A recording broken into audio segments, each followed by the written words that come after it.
Hello, I'm Don Paul Kale. Hi, I'm Jackie Glazier, and we're the ensemble duo Entre-Nous. Today we are excited to talk to American composer Max Grafe. Max Grafe writes music characterized by jagged declamations and muffled filigree, with the aim of striking a distinctive balance between the stylistic immediacy of modernism and the dramatic power of romanticism. Max's music has been performed by a wide range of prominent and emerging ensembles, including the New York Philharmonic, Contemporaneous, Yarn Wire, Quince Ensemble, New Thread Quartet, and Flux Quartet, and has been featured at numerous music festivals across the country, including the Tanglewood Music Center, the Resonant Bodies Festival, and the Santa Fe Chamber Music Festival. Max has received several of the most prestigious awards available to emerging American composers, including a Charles Ives Scholarship from the American Academy of Arts and Letters, a William Schumann Prize from BMI, and two consecutive Palmer Prizes from the Juilliard School, and a Morton Gold Young Composer Award from ASCAP. He also once narrowly edged out Dmitri Shostakovich in a Facebook opinion poll of favorite composers, of which he is probably prouder than he should be. Max is a member of the music faculties at Montclair State University and the Kaufman Music Center. He received a doctorate of musical arts degree from the Juilliard School in 2018, a Master of Music degree from Juilliard in 2013, and a Bachelor of Music degree from the Jacobs School of Music at Indiana University in 2011. Very impressive. Thank you. His piece, Anemoi Dances, was written in 2020 for B-flat clarinet and soprano and alto saxophone, and was premiered at the North American Saxophone Alliance Conference in March 2020. It was recorded by our ensemble and will be featured on our upcoming debut album to be released in spring 2021. Hey there, Max. We are so excited to be speaking with you today. How are you doing? I'm doing fine, and likewise, I'm really been looking forward to speaking with you guys today. This is going to be a real treat. For us as well. Well, we'd love to start by hearing about your background in music and how you got started with composition. Yeah, absolutely. So I got started in music really comparatively early. My parents, probably not aware of what they were about to unleash, would enrolled me in piano classes when I was about 4, and even as far back as that, when I didn't feel like practicing the music that they wanted me to, which was most of the time, I would just kind of sit at the piano and noodle around and make up stuff of my own. And it didn't really occur to me at that point that what I was doing was composing. But I think that the spirit of it was there from a comparatively early age. And then once I hit high school and started to take some more music classes and listen to some more stuff, it was actually initially I wanted to be a film composer because I had really early on fallen in love with like John Williams and the usual suspects, so that was where I thought I was going to wind up. But as I took some more music classes and got more and more exposed to concert music, modern new concert music, it started to dawn on me that that's where I really wanted to focus my efforts a little bit more, and yeah, the rest is history. Awesome. Were there some challenges that you faced early on in your career or, things you had to overcome? Yeah, absolutely. I mean, I'll start off by saying that I still think of myself as early on in my career. It's very, very slowly developing kind of career as a composer. And in terms of challenges I've faced, it's there's the obvious, you just trying to make it in the world as a professional composer, piece that together, getting your music out there, getting the exposure is probably the biggest challenge. And then in terms of like maybe more subtle things, there's certain elements of my personality I don't really like to put myself out there necessarily. You know, it's never been a strength of the whole self promotion angle has never been a real strength of mine. So forcing myself to do that, which you know you essentially have to do as a composer, has been one of the bigger challenges. But yeah, I mean, in terms of striking a balance between, you know, really saying what I want to say and writing things that are actually going to get played, has been, you know, it's an ongoing challenge. But I feel like I'm sort of starting to arrive at a balance point. There's a lot of interesting things that you brought up there. I think one is um, getting yourself out there, and I can relate to that as a performer also. I know it's like even more important for composers, but I am not by nature going to go out and sell my what I do to people and be like rah rah rah, look at me, you know. And it's actually a really important part of it, and I had to get comfortable with that, and even with that persona on stage. I think Don Paul maybe is a little bit more comfortable, and that's why I teamed up with him. There He'll you do it go. for me. Complement each other, right? Yeah, yeah, exactly. So, and also, you know, bringing up, you know, writing music that's actually going to get performed. And I'm wondering if you have advice, you know, for other composers, maybe people who are early on to about that, about writing music that's going to get performed, and what considerations you're thinking about with that.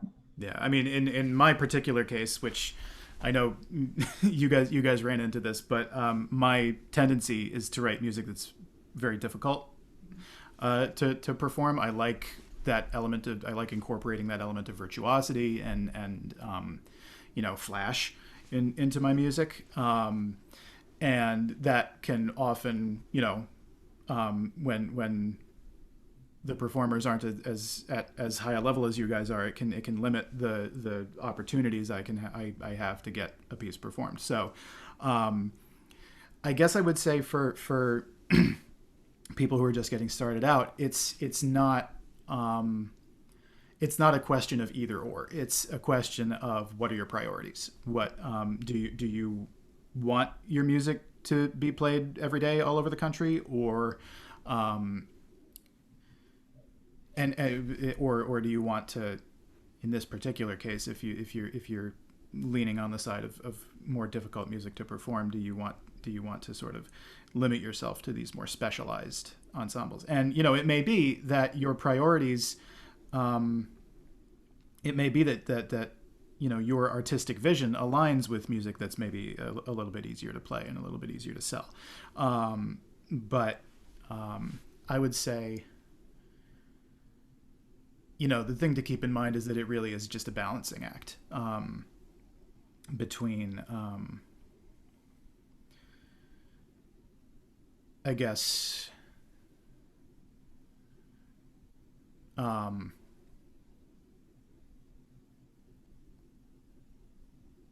you know, depending on what your artistic vision is as a composer, there may only be so much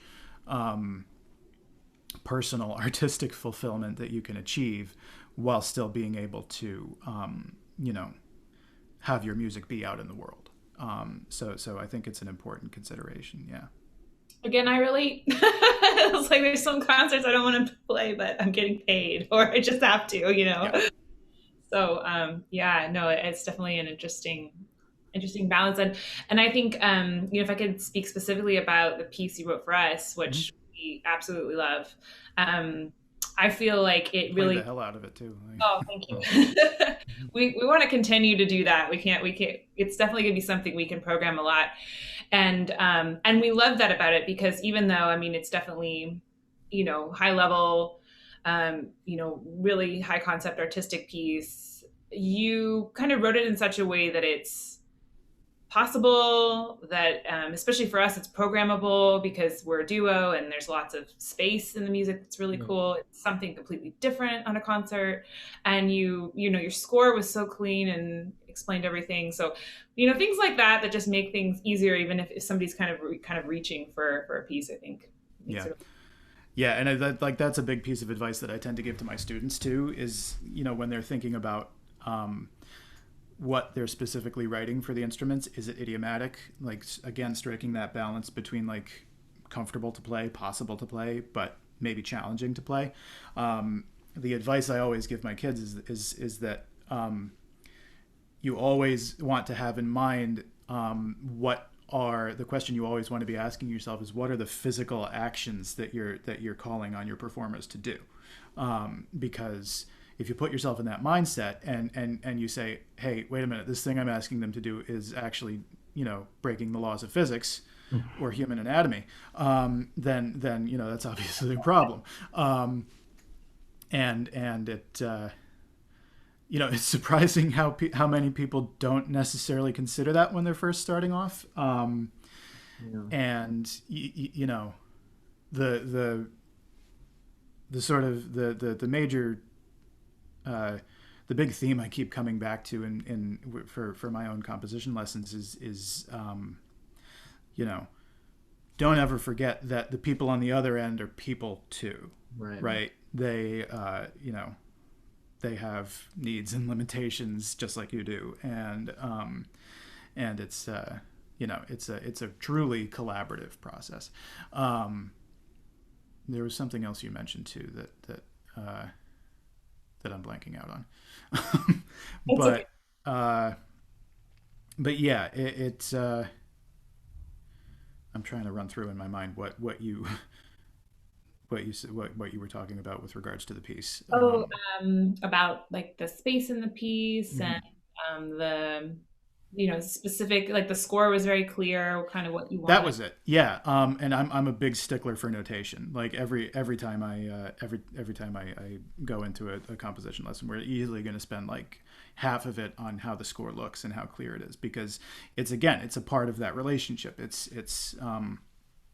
I always tell what I tell my kids is your performers are going to be more likely to take you seriously if they Mhm. see through the score that you're taking them seriously. Um, and that's always been a big thing for me. That's huge, and I know DP has a lot of experience with this too, but sometimes I'll get a piece and I'm like, why am I having trouble playing this lick, or why am I playing this accidental wrong? And I realize it's because the composer just put something and hit transpose, and so I'm reading a C flat when there's no reason I should be reading a C flat. Yep. It's a B, and it That's just what I always tell my kids. Don't trust Sibelius. Yeah. It Yeah. will lead you astray, in so many ways. You got to know what you're doing before the fact. Um, For me, it's I'm doing my research. I mean, we're kind of going on tangent at the moment, but that's okay. In my research, I'm looking at a lot of scores that of pieces without mouthpiece, and of course, you use this in your piece, and the notation is just as diverse as it can be. And what my thesis is that I think that composers and performers deserve a set notation that we can really grasp as performers, and then composers can they can do whatever they want at the end of the day. And if, for example, the piece calls for something that is a radical notation system where you have to relearn how to say your ABCs in mhm. music, the thing that we've been doing for what, 25 plus years sometimes, then I think that's fine, but that's your decision as a composer. And what I really really liked in your piece is that everything, no matter how complicated it was, and I do think in my mind, it's idiosyncratic virtuosity, is Mhm. that it was simple to look at and to interpret because of how clear everything was. That we yeah. Yeah. weren't making major decisions on interpretive aspects because things were unclear. And I think that's not necessarily the same for pieces that we've done in the past, for example, where we've necessarily had to really, really focus on those things. So for Yeah. me, that was fantastic, actually. And yeah. Yeah. Anyway, And let's that let's that's yeah, go go ahead. ahead.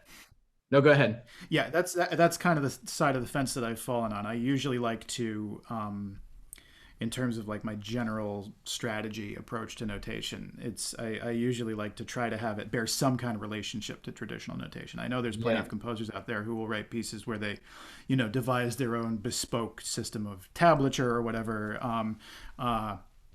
But rather than and this is something I struggled with for a while, but rather than trying to exercise like that fine a degree of control over what the outcome is going to be, I like to leave some of it up to my performers. And to me that means adapting traditional notation when I need to, obviously, but usually staying within the boundaries of what you guys already know how to do. So I don't have to make you relearn the alphabet. Exactly. Yeah. Yeah, uh, for sure. No, and it is very clear like what the musical effect was. And sometimes when you're dealing with really, kind of out there extended techniques, you're like, what is the point of this? But it was just so clear. It's like we knew exactly what to do with Yeah. that. And So I think that that also spoke to its success, actually. I mean, we're moving forward for some things, but I think, you know, I haven't had a piece where a multiple saxophonist, and I'm talking maybe 10, 15 saxophonists come up to me. What is that piece? Who wrote it and why? Like what are those things? I want to get my hands on that. And that hasn't happened Nice to in, hear. what was that?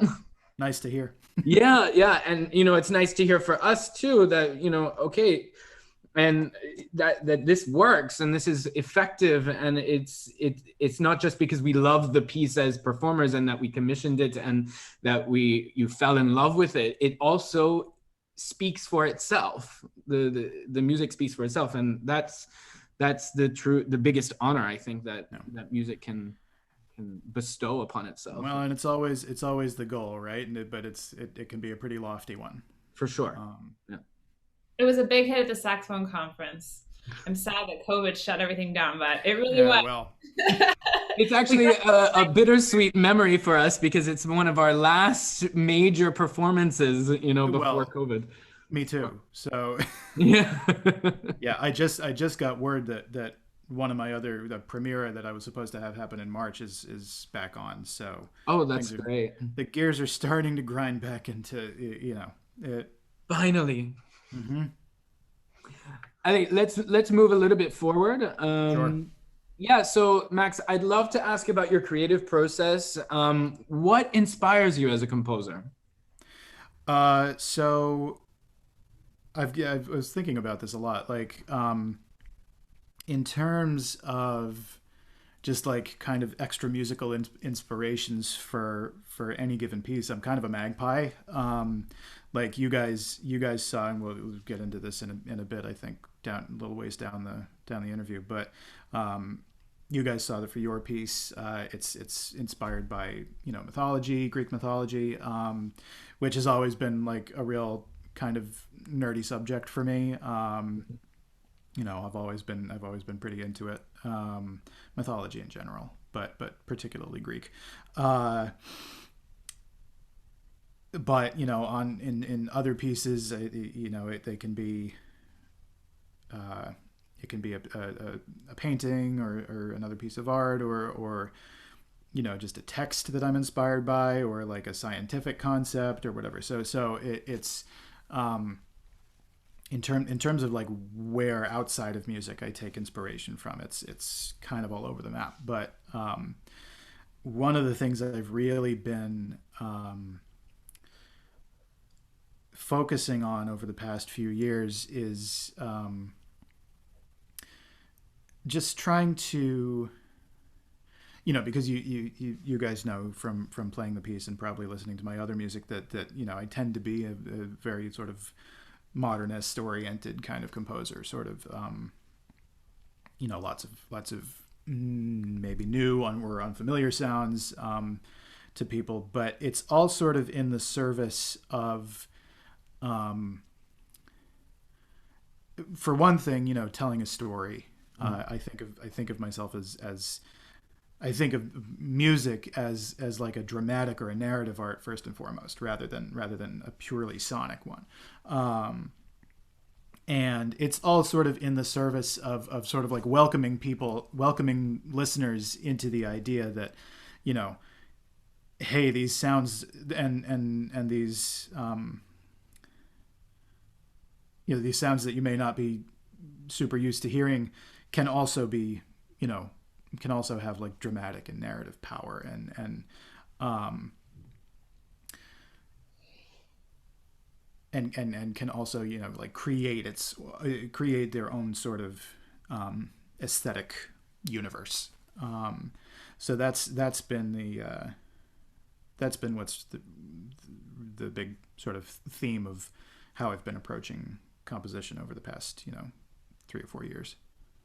I think that's really fascinating, because even in just my own kind of playing, and whenever I set up to play a piece, I am always thinking in the narrative, no matter what. Sure. Even if the piece is absolutely conceptual, very analytical, even, I mean, I have to create a story, even if that is somewhat abstract out there. So the fact that you are also thinking narratively, especially in this piece, you know, for us, that brings it makes sense, and for it makes things easier in a way that you can kind of grasp onto something already and kind of go towards that. I mean, the first thing that I did with the piece was, okay, what are these Greek gods? Who are these Right. people? I mean, Yeah. what did they do and how did they do it? And you know, I that changed the entire like interpretation of how I was going about it.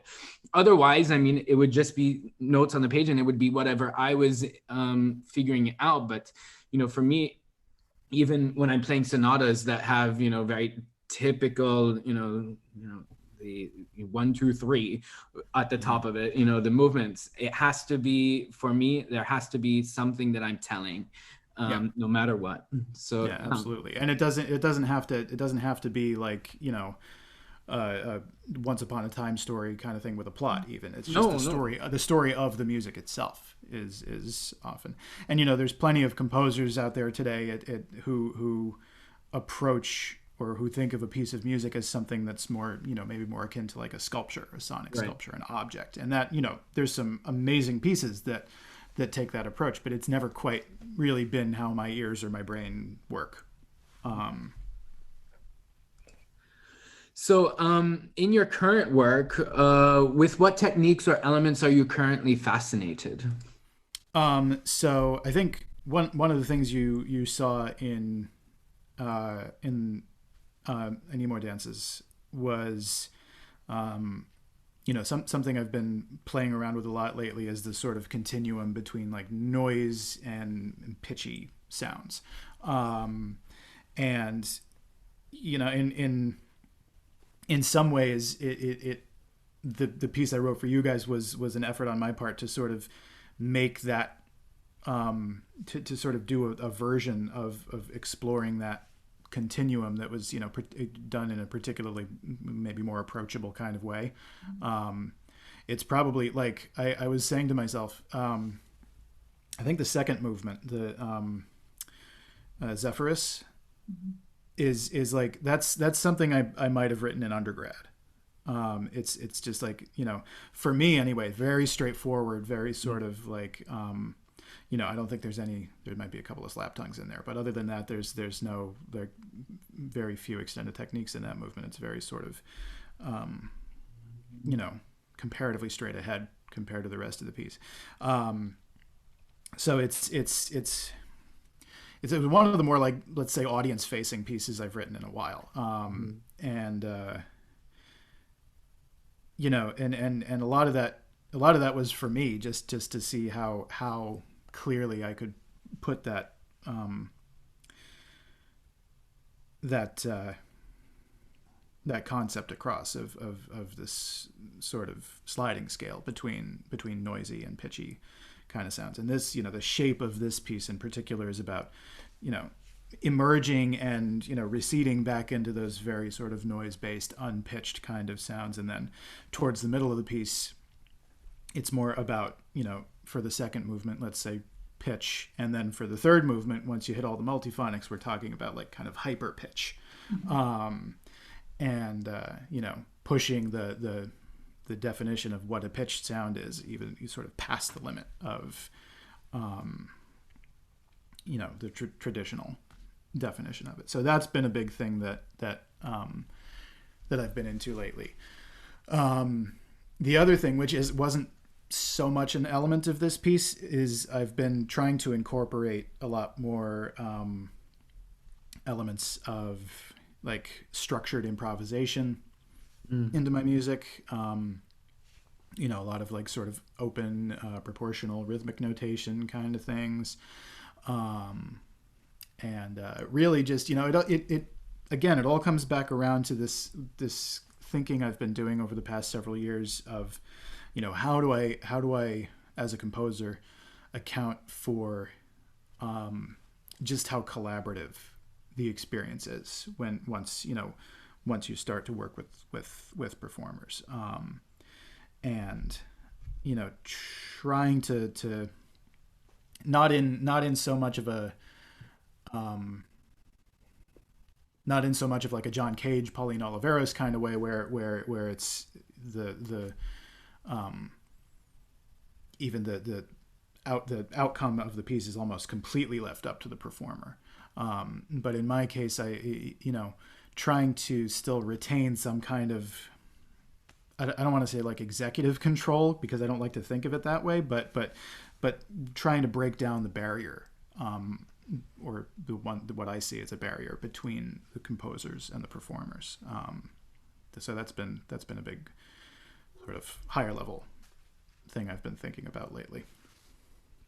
And maybe along the same kind of lines, how are you able to create a unique voice for yourself and keep evolving as an artist in your work over time? I mean, you said earlier that you still consider yourself exploring yourself and your compositional life, but what about this unique voice, this idea? Yeah, it's definitely, this is something I think about a lot. And I guess I don't really know if I have a good answer to this, to be honest. But like, just again, sort of just trying to be an omnivore, listen to as much stuff as possible, and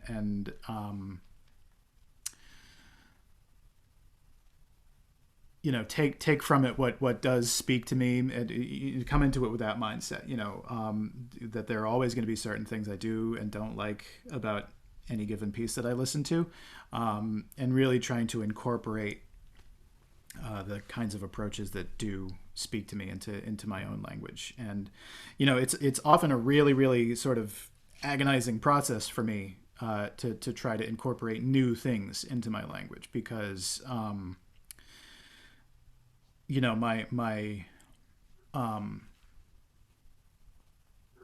my main concern when I do something like that is always, how do I make it sound like it all belongs there? Right. And it's all part of the same, argument. It all has this internal consistency and internal logic to it. How do I incorporate, I was so terrified of multiphonics for such a long time, just as an example, just because I couldn't figure out how to make them fit. Mm-hmm. And that's the kind of thing that I really struggle with, is how do I grow as a composer without really losing what makes my music what it is. Mm-hmm.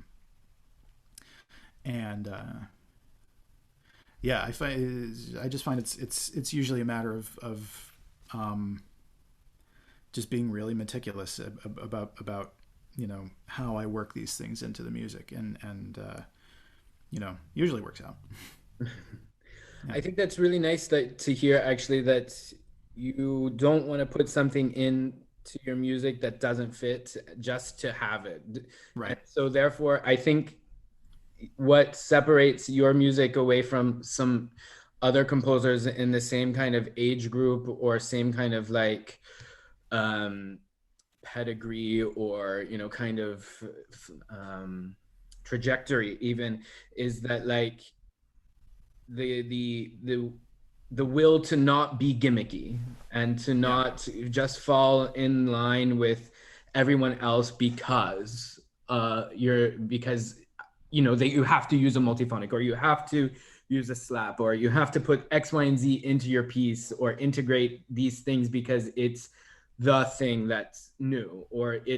it was just released in Darmstadt 2 months ago and now everyone has to do it. And that's Right. what I don't, living in Europe, I see a lot of composers fall into those traps very, very easily because, X, Y, and Z won X, Y, and Z, 1, 2, 3 prize, and I need to win that prize too. And they just end up writing and playing the same piece over and over and over and over again. And so it's nice to hear that, you have a bit of caution to yourself to say, whoa, no, I'm going to do what I know what to do and what works, and it has to work.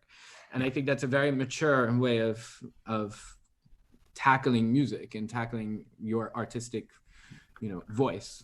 And that's a big part of why it tends to take me a little bit longer to write pieces, because just so much of my process is just this continuous asking myself, is this the right thing to do in this moment? Is this what I want to say? Or is it what I feel like I should be saying, which is kind of getting at um, what you're talking about. To a certain extent, I think I've always been interested in, um, you know, writing music that's not just going to speak to the current moment. To some extent, writing things for posterity, and I think that's a big part of, it has a lot to do with what you're talking about. And then, maybe the opposite of it, and we were kind of getting a little bit into it. What do you do when you feel that you're just in a rut? Just you can't. You're writing, and then uh, I don't know what to do anymore. How do you get? Yeah, What do you do for it? um, it, for a lot of the time, that just I need distance. I need to go do something else. I need to go watch TV or play a video game or go read a book or something. Um, do something else with my conscious mind and just kind of let my subconscious percolate a little bit and deal with the ideas. And usually, um, piece I wrote a couple of my clarinet quintet. I was stuck for the longest time on that piece. And at one point, I vividly remember I had a dream that I had done an arrangement of a movement from a solo flute piece I had written a couple of years earlier, for the clarinet quintet ensemble. And I woke up and I was like, "That's it. That's Oh, wow. that's the answer." And it was. Um, It's amazing. and just kind of, that's almost always how it works for me. Just giving my subconscious a little time and space to just chew on the ideas I've been working with. And yeah, it usually works. That's so cool because sorry Jackie, but I'll just say quickly, it's so cool because I remember when we were looking at your works and really getting into what was going on in your compositions before you wrote for us, before we even reached out. I remember going to listen to this quintet and I was enamored. I mean, I just had it on all day, actually, just listening in my breaks and whatnot. Oh, He's not exaggerating. oh, that's nice to I'm know. not. Well, that's definitely the piece of mine that I'm proudest of. That's I would say that's so far, like, probably, I'm trying not to use magnum opus because it sounds a little pretentious, but it's it's definitely, yeah, definitely very, very proud of that piece, which I better be because it took me a year and a half to write. I was But gonna say that that's on my list of things to play once we can play with people again. I would love that because it's only been played once. Hey, Yep. okay. We've Um, great string faculty here, and they love your music, so okay. Yes. Let's do it. I've been desperate to get that piece out there. This is like the premiere is the only time it's ever been played because it's a monster of a piece. It is, yeah. But but yeah, that'd be great. Awesome. Well, we talked quite a bit about Anemoi Dances. Uh, so we covered a lot already, but I wanted to ask if you found, clarinet saxophone, very non-traditional ensemble, if you found some, challenges writing for that duo, or what were some things that you kind of, had to take into consideration? It was interesting because I was I'm not. I don't want to say I was apprehensive. I was really looking forward to writing for the ensemble, but I was at first I was like, man, how am I going to do this? Because I'm not used to. I'm used to writing for wind instruments. I love because I used to be a bassoonist. But I'm not necessarily so used to writing for like two treble instruments, for example. I usually like to have a low end. So that by itself was a little bit of a red flag. But once I got started writing for it, it just came so naturally that the combinations of the sounds of the instruments is just it works so well. It's just kind of so at first I was kind of wrestling with how am I going to deal with this ensemble, but then once I actually got started writing it was it just flowed. So That's it's a really I think you use the color, really well. I think there's just an amazing kind of spectral, range with the clarinet saxophone actually, and to where sometimes it's really hard to tell who's doing what. And I think you really, that's the idea. Like especially in the Zephyrus movement where you're trading the notes back and forth and it's not very clear what the I actually stole that from Louis Andriessen, but no, that one you really can't tell with the soprano. Yeah. And I like how you used both saxophones, keep DP on his toes. Mm-hmm. Yeah, it's really fun actually because we don't have so many pieces that actually use both soprano and alto. I think it's actually the first piece that in our repertoire, Jackie, right? Really? I don't think I switch in any of our other pieces. Yes, by Yotam, but this is around the same time, composed around the same time. So okay. Yeah, it was really, really fun. And also I think, we had first talked about the whole piece being on soprano, but then it kind of naturally switched to the outer movements being on alto, right, which really, really work so well. Yeah, and I think like that whole arc you were talking about where you're kind of fading in from sound to pitch and then back again is so cool. Like the whole arc of the piece and then how you're using the soprano, just because the whole thing kind of revs up in intensity and then kind of relaxes over the four movements. It's really cool. Yeah. I mean, a lot of, go ahead. I can't believe it's 10 minutes because it goes by so fast. Yeah, me neither. It's usually a big challenge for me to write a piece that's much longer than 8 minutes. I tend towards the smaller sort of statements, but yeah, it came really naturally to me too. And just to add to the way I approached the ensemble, kind of has to do with what you mentioned. My tendency in general when I'm writing for an ensemble is to think of it as less a collection of soloists and more just one sort of hyper instrument that has the capabilities of all of its components. And I think that approach was particularly helpful here, where just thinking of it as this weird hybrid instrument that just happened to be played by two people. Yeah. I love that. DP, we should steal that. I was thinking the exact same thing. It was just articulated, I think, what we really try to go for. So yeah. Like Jackie, I don't know if do you know the Donald Martino triple concerto?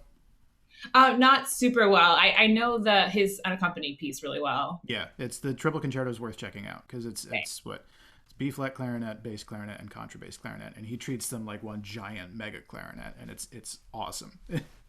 I'm definitely gonna check that out. Yeah. Tom Paul's mind is blown. I like want this for saxophones right now. Like I'm just Yeah, thinking, yeah. how can I steal this for saxophone quartet? Max, you've had really great success, at a really young age, getting your pieces performed by world-class ensembles like the New York Philharmonic.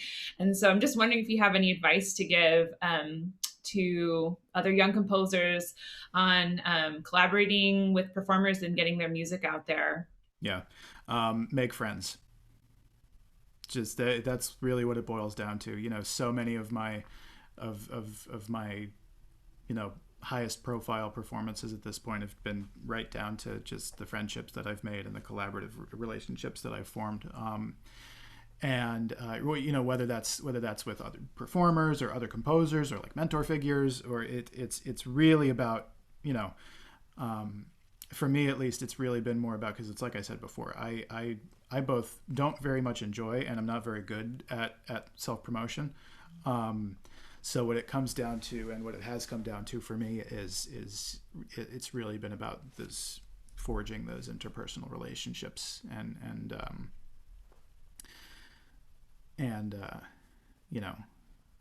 that's where a lot of this has come from for me, as somebody who's not the most comfortable with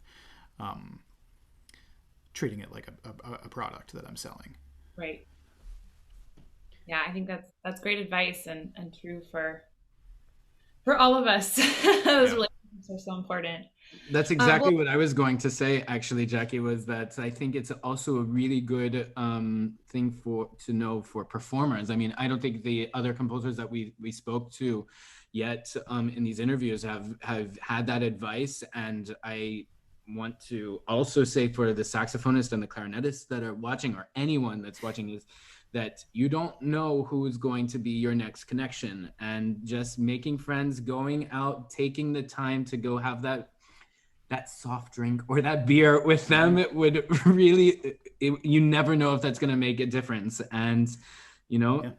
be nice to everyone and play as much of the music of all the composers that you can find, and you never know who's going to be your next connection. So yeah. Yeah, I can point to an example right now, like the premiere that got canceled that I was telling you about, that just got put back on. That came about because the one of the directors of the ensemble is a guy I went to Juilliard for my master's degree with, and he played, I think, the first piece I wrote at Juilliard. And then after he graduated, I just kind of lost touch, and then a couple of years ago, must be a year and a half at this point, he just emails me out of the blue like, hey, you want to write us a piece? And it's just, yeah, it's those kinds of things. Just, and obviously some of it is about getting your music out there, but for me at least, just even being in a position to do that is down to these friendships and relationships that I've made. absolutely. Yeah. Max, thank you so much for speaking with us today. It was really a pleasure, and Absolutely. we hope everyone enjoys this interview and hearing Anemoi Dances on our upcoming album to be released soon. And we encourage you all to check out more about Max's music at maxgrafe.com.